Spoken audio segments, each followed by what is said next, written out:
Congress party ప్రభుత్వము కేసీఆర్ కుటుంబం మీద వాళ్ళని ఏదో రకంగా ఇబ్బంది పెట్టాలన్నటువంటి ఆలోచనతో చేస్తున్నట్టు అనిపిస్తూ ఉంది.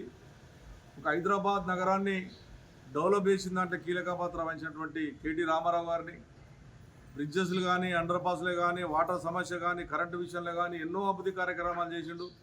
దాంట్లో భాగంగా హైదరాబాద్ బ్రాండ్ వెళ్ళాలి, దేశంలో ఇతర దేశాలు కూడా హైదరాబాద్లో పేరు రావాలంటే ఆలోచనతోనే ఆ రోజు అటువంటి కార్యక్రమం చేయడం వల్ల దాని మీద 54 కోట్లు అవినీతి జరిగిందని, 54 కోట్ల రూపాయలు డైరెక్ట్గా ఎవరైతే తీసుకున్నారో వాళ్ళని ఒప్పుకున్నట్టుగా మనం చూస్తూ ఉన్నాం. ఎట్టి పరిస్థితిలో ఏదో రకంగా ఇబ్బంది పెట్టాలని ఏసీపీకి ఇచ్చి ఏసీపీ ద్వారా పోలీసుల ద్వారా ఇబ్బంది పెట్టాలన్నటువంటి ఆలోచన ఉంది. అయినప్పటికీ కోర్టు న్యాయస్థానం నేను ఇచ్చినటువంటి ఏదైతే అప్పీల్ చేసుకున్నామో దానికి న్యాయపరంగా ఏదైతే చేయాలనుకున్నామో ఖచ్చితంగా న్యాయస్థానం మీద నమ్మకం పూర్తిగా మా టీఆర్ఎస్ పార్టీలకు ఉంటుంది. ఖచ్చితంగా న్యాయపరంగా పోరాడతాం. మా కేటీ రామారావు గారు ఎట్టి పరిస్థితుల్లో కూడా ఏదైతే ఈడీ కానీ ఏసీపీ ఇచ్చినటువంటి దాన్ని కంపల్సరీ అటెండ్ అవుతారు. న్యాయపరంగానే మచ్చలేని నాయకునిగా బయటకు వస్తారు. కానీ నిన్న చూస్తూ ఉంటే ఆశ్చర్యం అనిపించింది.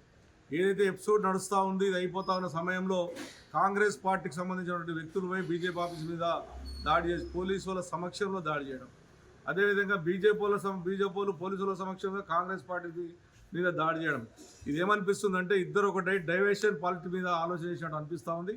ఈ ఇద్దరు కలిసి కాంగ్రెస్ బీజేపీ కలిసి టీఆర్ఎస్ పార్టీ మీద కుట్రలు జరుగుతున్నట్టుగా ఈజీగా కనబడుతూ ఉంది. ఎందుకంటే పోలీసులు ఉండగానే నిన్న దాడులు చేసుకున్నారు. ఒకరు అంటే హైదరాబాద్ నగరం బ్యాండ్ ఏ రకంగా ఖరాబు చేస్తూ ఉన్నారో బీజేపీ కాంగ్రెస్ అనేది ఆలోచన చేసుకోవాలి.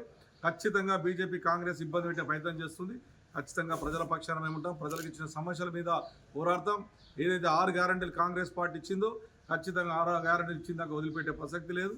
ఖచ్చితంగా న్యాయస్థానం మీద, సుప్రీంకోర్టు మీద, హైకోర్టు మీద నమ్మకం ఉంది. ఖచ్చితంగా మచ్చలేని నాయకునిగా బయటకు వస్తారని చెప్పి